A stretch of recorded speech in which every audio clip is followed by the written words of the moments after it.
사랑과 은혜가 풍성하신 하나님, 지난 한 주간도 하나님의 크신 은혜를 누리며 살 수 있도록 하시고 분주한 삶을 살아내는 가운데 오늘 우리를 예배의 자리로 부르심에 감사합니다. 우리가 알게 모르게 지은 죄들과 우리의 모든 죄들을 하나님 앞에 고백하오니 우리의 죄를 사하여 주시고 우리를 다시 하나님께로 인도하여 주시옵소서. 하나님, 이 나라를 위해 기도합니다. 폭력과 분노, 혐오와 공포로 얼룩진 대한민국을 불쌍히 여겨주시옵소서. 공의와 정의가 무너진 모습이 두렵기도 안타깝기도 합니다. 주께서 만드시기도 하시며 허무시기도 하시니 하나님 뜻대로 대한민국이 만들어져 가길 원하며 바라기는 정의와 공의가 바로 선 나라로 사람과 사람 사이의 관계가 회복되고 약자를 억누르는 구조가 정상화된 나라로 안전한 나라로 회복되어지길 원합니다.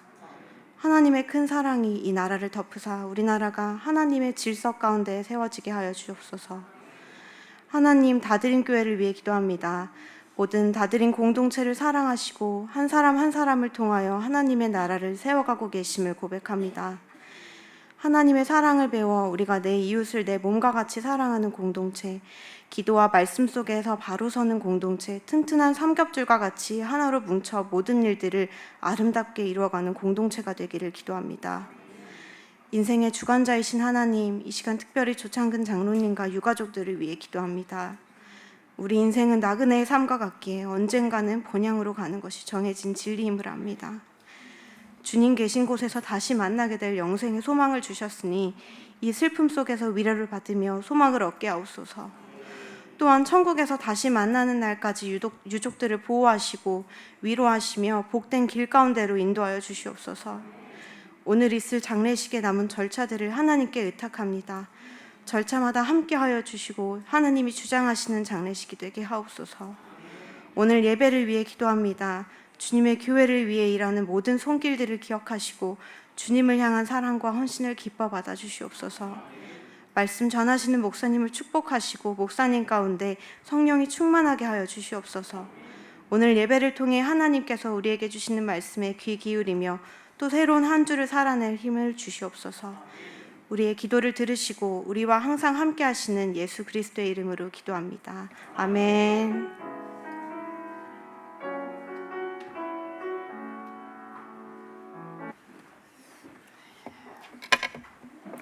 성경에는 굉장히 다양한 주제들이 많이 있습니다.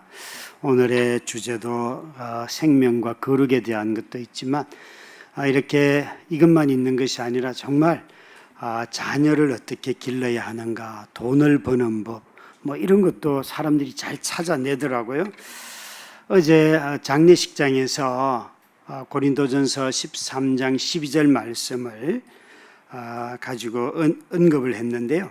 우리가 지금은 거울로 보는 것 같이 희미하나 그때는 얼굴과 얼굴을 대하여 볼 것이요 지금은 우리가 부분적으로 아나 그때는 주께서 나를 아신 것 같이 내가 온전히 알리라 라는 말씀을 언급을 하였습니다. 여기에 희미하다 하는 이 단어가 원래는 수수께끼라는 단어와 똑같은 뜻을 갖고 있어요.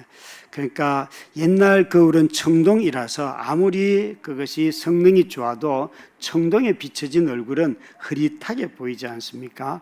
그래서 희미하게 보이지만 오늘날 거울들은 다 보면서 그렇게 흐릿하지가 않아요. 자기가 평소 못 보던 것까지 볼 만큼 또렷한데 여기에 희미하다는 말을 뒤에 같은 구절에 부분적으로 안다는 말과 같이 뜻을 맞추면은 이 말을 하는 것이에요. 우리가 이 땅을 살아가면서 아무리 거울로 자기를 또렷하게 보는 것 같아도 실상은 들여다보면 다 부분적이라는 거예요.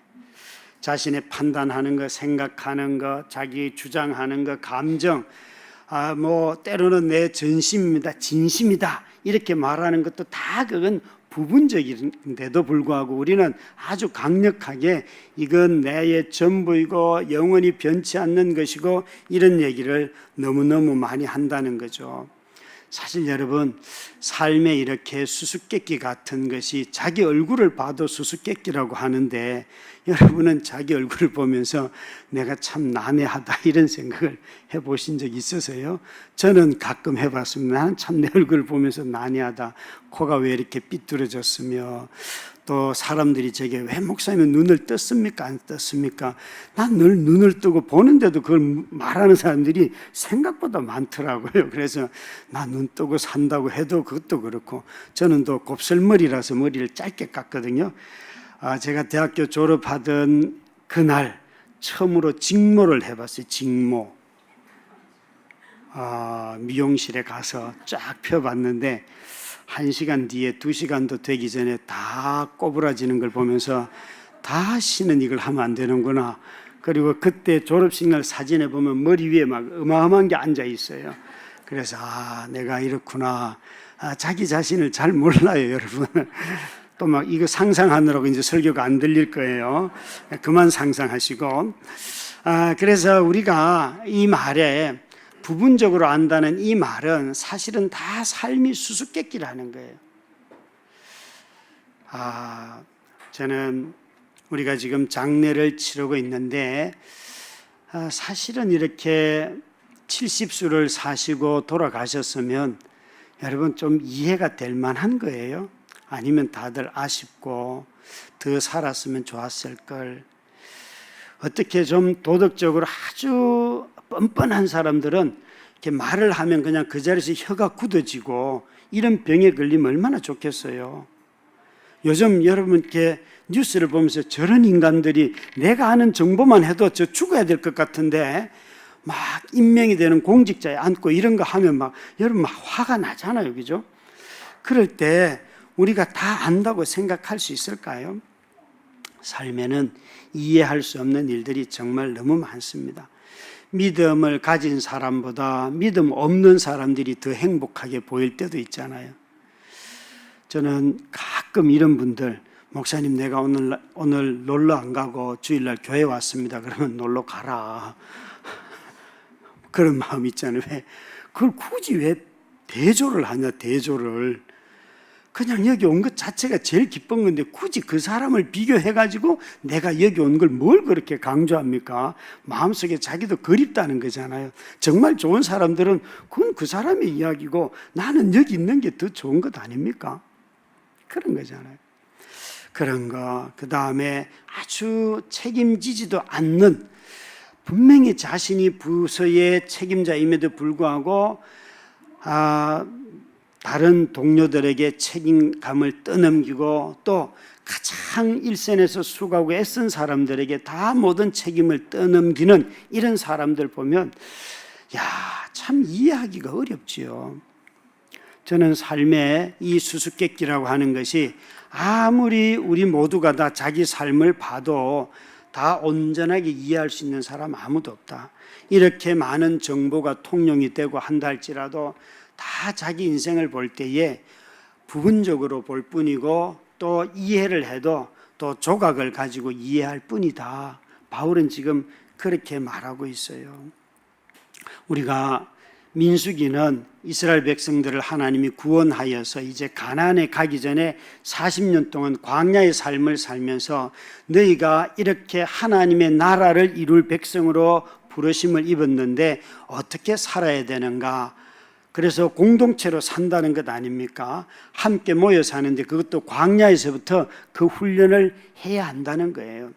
그래서 이 민수기 처음에 보면 인구수를 조사를 하고 진을 배치를 하고 그 진을 배치한 뒤에 제사장 그룹인 레위와 제사장들이 어디에 위치를 하고 다 중심이 지금 하나님 중심으로 어떻게 이 광야의 삶을 살아야 하는가를 가르쳐주고 계세요. 오늘 5장은 특별히 공동체로 함께 사는데 함께 모여 살면 서로 착하고 선하고 남을 잘 배려하고 이기심을 줄이고 남을 먼저 먹이고 이렇게 살까요? 자기 걸 먼저 챙기고 남의 것도 내 것으로 만들고 그리고 속이기도 하고 또 도둑질도 하고 어떤 모습일까요? 오늘 이 5장은 우리에게 너희가 이 공동체를 함께 여기에 한자리에 광야를 살고 있는데 이 삶을 일상에 살면서 일어날 일들을 가지고 너희가 광야의 어려움보다도 공동체로 모였기 때문에 나타나는 어려움들이 여기 가득한데 이것을 어떻게 극복하며 살 것인가, 일상의 삶을 어떻게 사는가가 거룩한 삶이다 하는 것을 가르치려고 이 5장을 기록을 하셨어요. 시편 136편에 보면 여러분 이런 구절이 있잖아요. 형제가 연합하여 동거하며 어찌 그리 선하고 아름다운고. 제가 볼 때 저희 삼남매를 봐도 형제가 연합하여 잘 싸우더라고요. 여러분 오랜만에 명절을 만나서 형제들이 이렇게 만나면 1년에 어쩌다 한 번 만나는 그 명절날 여러분 정말 행복하시죠? 제가 이번 금요일 날 CBS에 가서 돌아오는 추석 때 방영할 추석 명절 특집 촬영을 했어요. 그래서 제목이 뭔가 하면 말빨이냐 영빨이냐. 제목부터가 아주 꼴랑꼴랑하지요. 그뿐만 아니라 또 추석의 자화상, 이게 2번 설교를 하는데 제목이에요. 그래서 자화상이라고 해서 제가 그냥 정말 제 모습 그대로 얘기해도 되죠. 그러니까 된대요. 그래서 제가 이렇게 말씀드렸어요.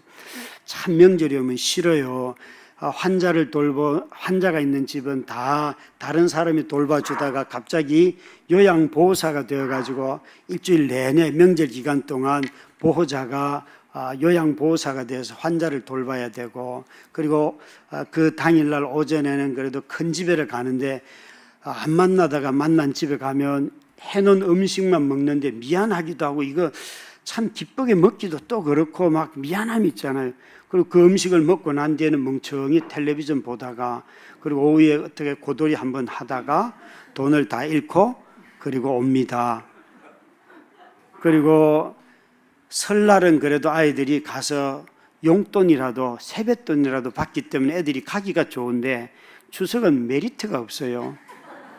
그래서 제가 뇌물을 주면서 얘들아 가자, 그렇게 해야지만 가는, 이게 제 추석입니다. 그랬더니만 굉장히 당혹스러워 하시더라고요. 당혹스러워 하시더라고요. 실제로 추석의 자화상이 여러분 별로 차이가 없을 거라고 봅니다. 뭐 해외여행 가시거나 가족들이 싫어서 그죠? 그게 아니죠. 자기들이 하고 싶은 게 있어서. 그러니까 정말 형제가 연합하는 것을 즐기는 것이 아니라 우리가 이 시간에 가족들이 놀고 싶다는 거예요. 그래서 참 형제가 연합하여 동거하면 라고 말하는데 뒤에 저는 치사하고 더럽고 싸움도 많고 이런 모습인지, 아니면 여러분 행복하고 즐겁고 화목하고 너 먹어라 너 더 먹어라 뭐 이런 얘기를 할까.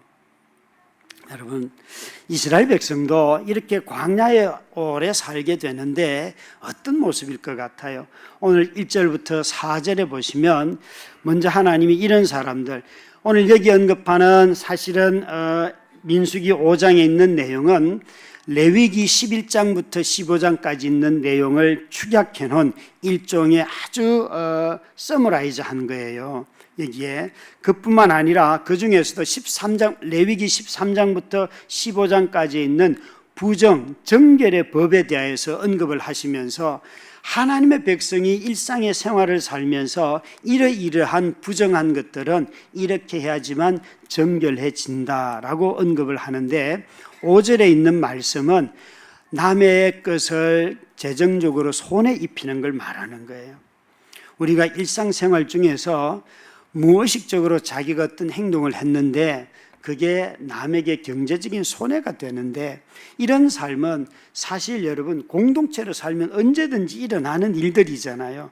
나는 옆에 있어서 썼는데 알고 보니까 누구는 그걸 귀하게 지금 아껴 먹고 아껴 쓰려고 막 했는데 나는 그냥 있으니까 썼어요. 그래서 누군가의 마음을 상하게 할 때가 얼마나 많습니까? 그런 일들이 일상적으로 일어나는 것을 말해요. 그래서 남의 물건을 함부로 대하고 손해를 냈거들랑 그 물건을 돌려줄 뿐만 아니라 거기다가 무엇을 더해가지고 줘야 하고, 만약에 그 받을 사람이 죽었거들랑 친척에게 줘야 하고, 친척도 없다면 그건 제사장에게 가져가야 한다. 이건 제사장의 몫이다 라고 말하는데, 이것의 핵심은 뭔가 하면 우리가 사람에게 손해를 입혀도 반드시 보상을 해야 되고, 보상을 하려고 하면 희생이 따르게 되고, 이런 보상과 희생을 넘어서서 이건 사람과의 관계만 있는 것이 아니라 하나님과의 관계도 있다. 나의 모든 행동들이 그냥 도덕적으로만 깨끗하면 다 나는 아무 잘못이 없어요 라고 말하는 것이 아니라 하나님 앞에서 자기를 보면 내가 도덕적으로 깨끗해도 못한 것이 얼마나 많습니까? 성경에서 도덕적으로 자기를 깨끗하다고 말하는 사람들은 바리새인들이에요. 그러나 세리와 같은 사람들은 도덕적인 걸 따지지 않아요.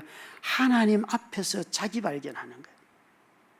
오늘 여기에 1절부터 4절에 있는 말씀은 경제적인 게 아니고 어떤 부정에 해당하는 거, 죽음을 만진 사람. 전 어제 장로님의 시신을 만지면서 장로님 너무너무 수고하셨어요.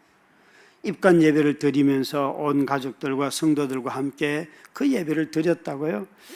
참 여러분 너무 그 마지막 시신을 볼 수 있는 것은 큰 은혜이지 않습니까? 그래서 정말 너무 차가운 그 시신을 만지면서 호흡이 있을 때는 아무리 신음을 해도 따뜻하지만 호흡이 끊어지고 난 뒤에는 그 시신은 너무나 차갑기 때문에 무슨 대리석 같아요.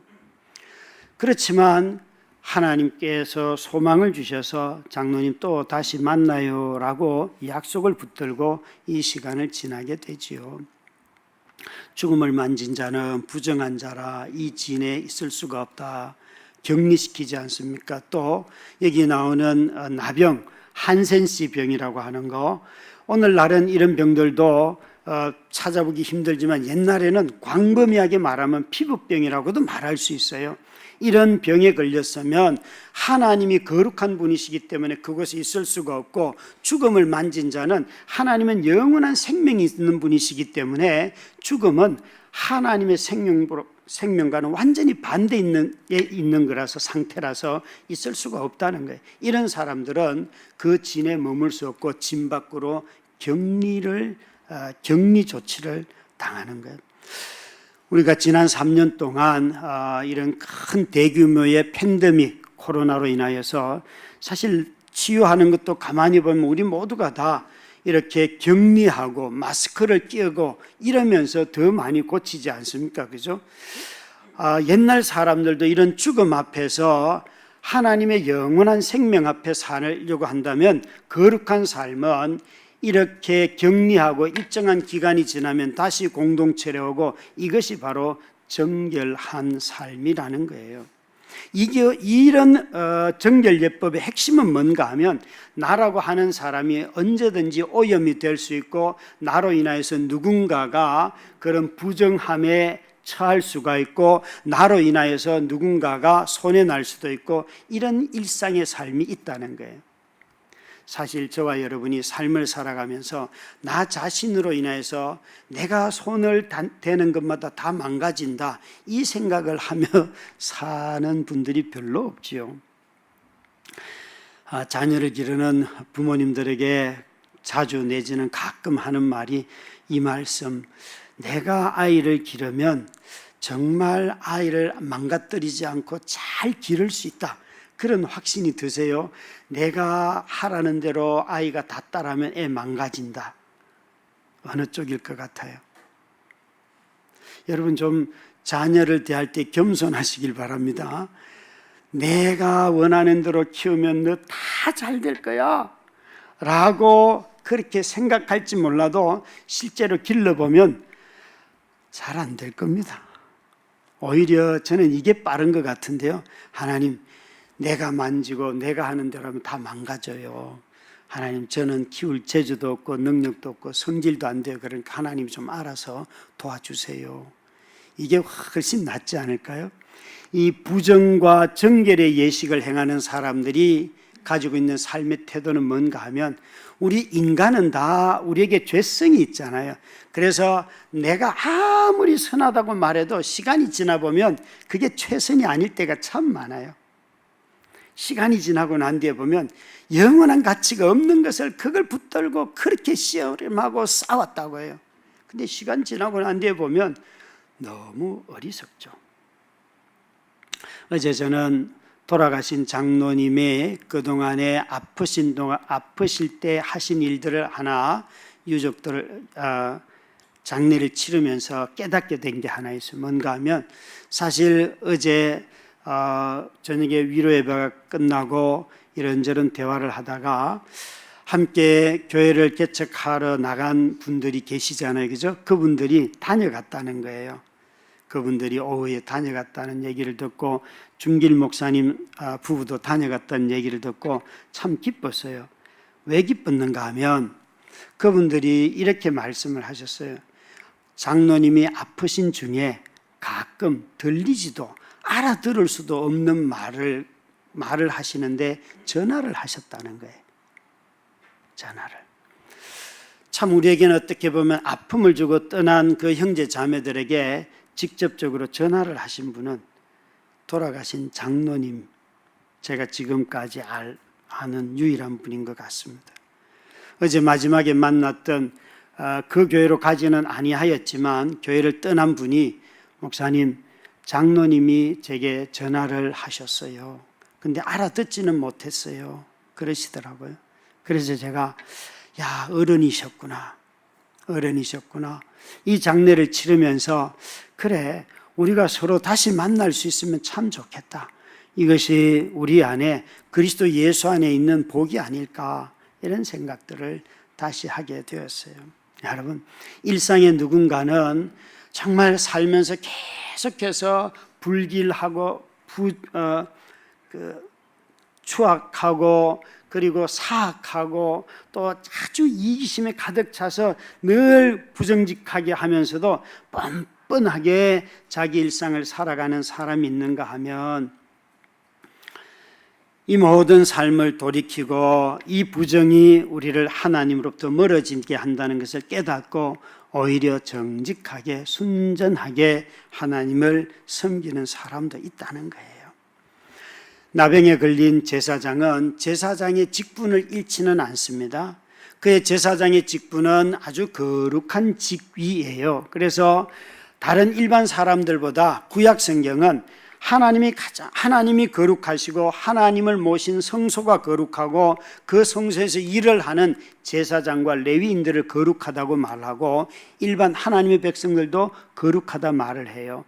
이 구약 성경의 거룩의 개념, 그 다음에 속되다 하는 이 개념은 구약 성경에서 속되다고 말할 때 주의할 것은 거룩의 개념과 반대되는 의미로서의 속된 것은 부정적인 뜻이 아니에요.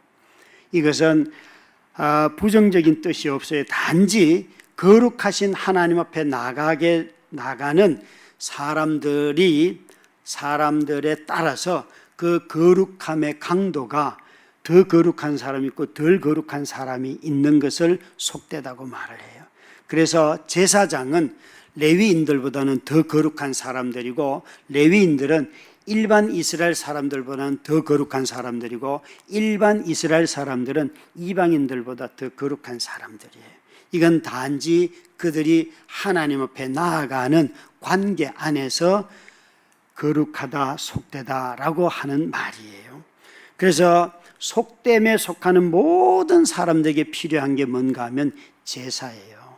제사장이든 레위인이든 이스라엘 사람이든 이방인이든 다 하나님만이 온전하게 완전하게 거룩하신 분이시고 저와 여러분은 다 거룩에 모자라는 사람들이지만 그 하나님의 부름의 직급에 따라서 더 거룩한 사람들이 있지만 다 제사가 필요한 사람들이에요.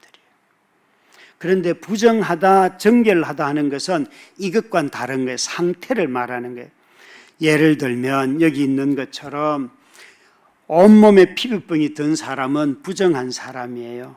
이것은 그 일정한 기간만 바깥에서 지나다가 다시 돌아오면 돼. 이걸 정결의 예식으로 씻는 게 아주 주된 핵심이네요. 이 사람은 부정하다 판정하지만 이 부정하다고 해서 그 사람의 직책이나 직위를 잃지는 않아요. 그 기간이 지나면 되는 거예요.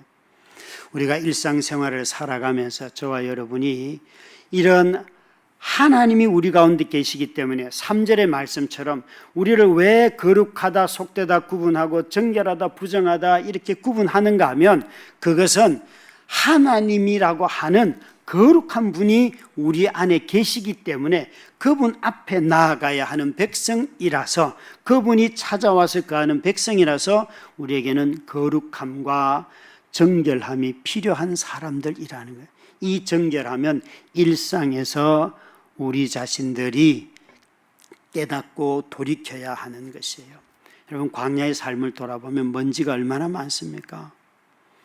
아마 한국 사람들은 중국 사람들을 보면 늘 지저분한 것들, 그런데 중국 여러분 살아보시면 먼지 닦을 사람이 아무도 없을 겁니다. 먼지가 그렇게 많기 때문에. 우리 한국 사람은 너무 깔끔해요. 그래서 다른 사람들의 어떤 그런 기후적인 환경 요소를 잘 보지 않고 더럽다, 지저분하다 이런 판단들을 하는데, 여러분, 광야에서 매일 살았던 이스라엘은 어땠을까요? 그들의 길이 얼마나 척박했습니까? 그런데 이런 환경의 척박함과 삭막함보다도 더 추잡스럽고 더 척박했던 것은 그들의 마음이에요. 마음이에요. 이 마음이 더러웠어요. 내 마음이 광야보다도 더 황폐하고, 내 마음이 황폐해서 내 마음속에 생명이 자라지 못하는 사람은 없는지요? 조그마한 어떤 이익이라도 잃어버리면 그냥 더 큰 분노를 쏟아내며, 또 내 마음에서 내가 마음껏 분노해야지만 내 속이 풀린다든지 이런 생각을 혹시 갖고 있지는 아니하신지요? 여러분, 우리 주님은 우리에게 광야의 삶을 살아도 너희들은 정결해야 된다 라고 말씀하시면서, 이 부정한 사람들은 일정한 기간 짐 밖에서 살아야 하고, 경제적으로 누군가에게 손해를 입힌 사람들은 반드시 배상을 하고 희생을 해야 한다는 거예요. 구약 성경은 이렇게 부정한 사람들을 격리시킴으로 말미암아 회복시켰지만, 신약 성경은 하나님이신 그분이 우리 가운데 오셔서 텐트 안에 거하지 아니하시고 우리와 함께 먹고 마시도록 오셨고, 심지어 예수 그리스도께서 돌아가시고 승천하신 뒤에는 성령으로 우리 마음속에 계십니다. 그래서 신약 성경은 이런 정결함을 위하여서 격리가 필요한 것이 아니고 오히려 만져야 하고 봐야 하고 교제해야 됩니다. 왜 그런가 하면, 인간이 되신 하나님이 우리 가운데 오셨기 때문에 우리는 부정한 자들이지만 그분과 사귀고 그분을 만지고 그분을 보고 하면 우리에게 거룩함이 임하는 것입니다. 그래서 우리는 하나님과의 교제가 너무너무 중요합니다. 하나님과의 교제가 없으면 자꾸 죄를 얘기할 때 도덕적인 데서 끝날 가능성이 매우 높습니다. 그는 일반인들도 얼마든지 할 수 있는 죄에 대한 깨달음이죠. 그러나 성도들은 내가 하나님과 교제하는 거 아닌가, 거룩하신 하나님 앞에서 자기 발견이 일어나는 것이 성도들의 삶이지요. 부정한 자를 소외시키는 구약과는 달리 신약 성경은 우리를 주님 앞으로 초대하고 그 주님과 함께 교제하면서 우리 자신들을 깨끗하게 정결하게 씻어주십니다. 그래서 십자가의 은혜는 매일매일 우리 안에 반복되는 거예요. 여러분들 중에 자신도 극복이 안 되는 죄악들이 있을 거예요. 분명히 그거요, 계속 십자가 앞에 나아가시기 바랍니다. 전 예전에는 화가 나면 그냥 기차를 타고 어디 도망을 가버렸어요. 그러면 가서 이렇게 기차 타고 가다 보면 마음이 누그러뜨려지면서 이제 제정신이 들고 다시 살아낼 힘이 생겼어요. 그런데 어느 날 내가 왜 이걸 피하지? 한번 하나님께 성령의 도움을 구해봐야겠다. 그리고 성령님 도와주세요. 제가 지금 이런 화가 나서 누구 죽이고 싶어요. 뭐 이런 기도들을 막 하는 거예요. 그러면요, 그 기도를 하는 순간 마음이 싹 누그러뜨려지고 그 죄가 힘을 잃는 것을 많이 경험을 해요. 하나님 앞에서 매일매일 십자가의 은혜를, 그 일어나는 내 마음속에 더러운 것이 찾아올 때마다 그걸 의지할 때 그 역사들이 일어나더라고요. 뿐만 아니라 이 본문에 보면 일상의 이런 부정함을 정결함으로 바꾸기 위해서 특히 경제적인 것은 보상을 해줘야 되는데 그 보상에 보면 자신의 것을 더해야만 해요. 20분의 1을 더해서 줘야 해요. 여러분, 우리 모두는 다 이 정결 예식에 해당하는 특별히 남에게 손해를 끼치고 한 모든 일에 그 정결에 말로 고백으로만 하지 않습니다. 고백만 가지고 용서를 구하는 것이 아니라 보상도 함께 따라야 합니다. 우리 모두가 다 죄를 고백하는 데서 끝나는 것이 아니라 경제적인 손해를 입힌 것은 자신의 재산이 손해나는 이 일을 통하여서 하나님 앞에서 깨끗하게 된다는 거예요.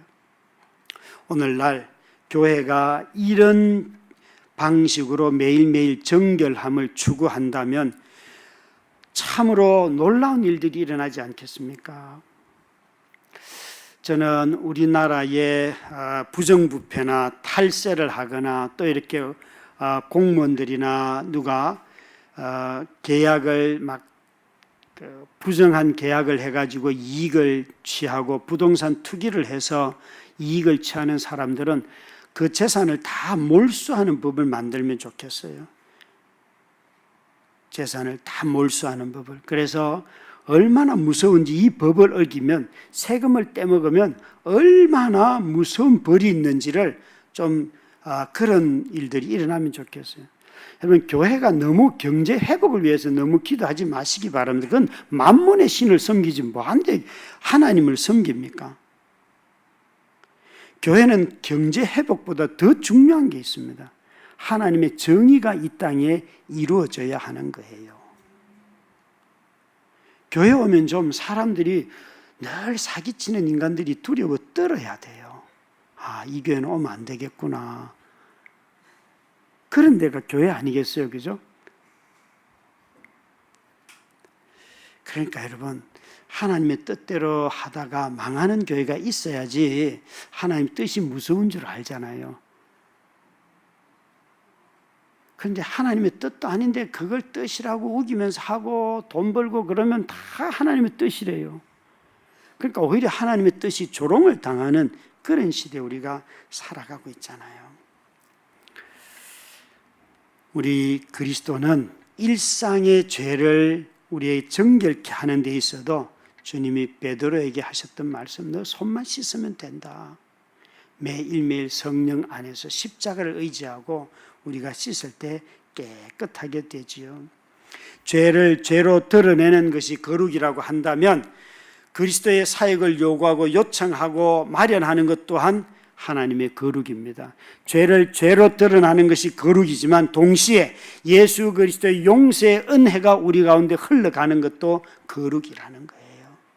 이 은혜가 저와 여러분 모두에게 가득하기를 바랍니다. 여러분, 영성은 스며드는 거예요. 제가 추석 이야기를 했지만 제가 추석을 보면서 무엇을 후회했는가 하면 저는 사실 제가 목사 안수를 받고 또 18년이 지난 제가 목사 안수를 받을 때가 저희 아버님이 돌아가시고 18년이 된 때였어요. 그래서 어머님도 제가 안수를 받기 전에 교회를 나가시고 집사가 되셨어요. 그래서 제가 아버님 추석에 그 제사를 드릴 때에 동생에게 18년 동안 아버님 돌아가시고 제사를 동생이 그 기일마다 모시고 명절에 모셨는데 제가 동생한테 이렇게 말했어요. 형이 목사고 이제 어머님이 교회 가서 집사가 되었는데 혹시 추도 예배를 제사를 추도 예배로 바꾸면 안 되겠냐 그랬더니만 형이 한 게 뭐가 있는데 이러는 거예요. 그때 제가 입을 싹 닫았어요. 아, 내가 잘못했구나. 여러분, 제사를 추도 예배로 드리면 거룩한 거예요. 형제가 그동안 수고하고 애쓰고 그가 정말 매년 아빠를 기억하고 했던 것을 귀하게 여기는 것이 형제 사랑에 어는 거예요. 저는요, 나는 왜 이렇게 말할까? 여러분, 명절날 그 예배하는 게 그렇게 중요하다고 말하시는 분들이 한번 생각해 볼 건 이런 거예요. 내가 늦게 가면 음식을 마련되어 있고, 그런데 거기에 가면 이게 제사성이 올라가니까 먹어야 될지 말아야 될지는 주저함이 참 많잖아요. 우리가 이방 믿지 않는 불신자와 함께 사니까, 아니 사랑으로 음식을 만든 그분들을 귀하게 여기며 기쁘게 먹고 이 맛이 어떠냐고 음미도 하고 그러면서 고맙다고 이야기를 하고, 그렇게 하는 것이 정말 예배 드리는 것만큼이나 형제 사랑하라는 말씀에 맞는 거 아닙니까? 제가 깨달은 건 뭔가 하면, 제가 영성이 저는 이원론적이었다는 걸 깨달았다는 거예요. 어떤 형식을 갖추는 것보다도 형제를 하라는 말씀을 생각하고 더 귀하게 여겨줬다면 좋았을 것을 내 형식대로 안 하니까 이렇게 바꾸고 저렇게 바꾸고 했는데, 오히려 그 이후에 그 관계 회복하는데 더 오랜 시간이 들었어요. 영성이 분리의 영성이 되면 자꾸 부정한 사람, 모자라는 거 자꾸 가려내지만, 예수 그리스도처럼 영성이 되면 세상 안으로 들어가는 거예요. 나는 추석날 불신자들이 많은 집에 들어가는 거였는데, 나는 여전히 그들로부터 벗어나서 바깥에서 내 혼자 여행을 가고 우리 가족들끼리 재밌게 살면 이게 구원받은 자의 행복이구나, 이런 생각을 하며 살아왔더라는 거예요. 그걸 깨닫고 나니까 이게 아니구나. 내가 가서 정말 만들어 놓은 음식을 기쁘게 먹고 같이 놀고 화투를 하자 그러면 더 즐겁게 치고, 물론 다 잃지만 실력이 없어서 그렇게 기쁘게 형제 자매의 삶을 사는 것, 그것을 하나님이 더 기뻐하시더라 말이죠. 여러분, 영성은 우리를 스며들게 하지만 악을 행하지는 않습니다. 영성은 그들을 정말 형제 자매로 사랑하지만 그들을 분리시키지 않습니다. 이것이 일상생활 속에서 거룩함을 회복하는 길입니다. 저와 여러분이 다 죄인들 곁에 서신 거룩한 분 예수 그리스도를 보면서 그분이 우리를 위하여 죽으신 것처럼, 희생하신 것처럼 저와 여러분들도 다 일상생활 속에서도 정결함이 나의 희생을 통하여서 온다는 것을 깨닫고 다시 한번 일상에서 거룩한 삶을 회복하는 우리 성도님들이 되시기를 주의 이름으로 축원합니다.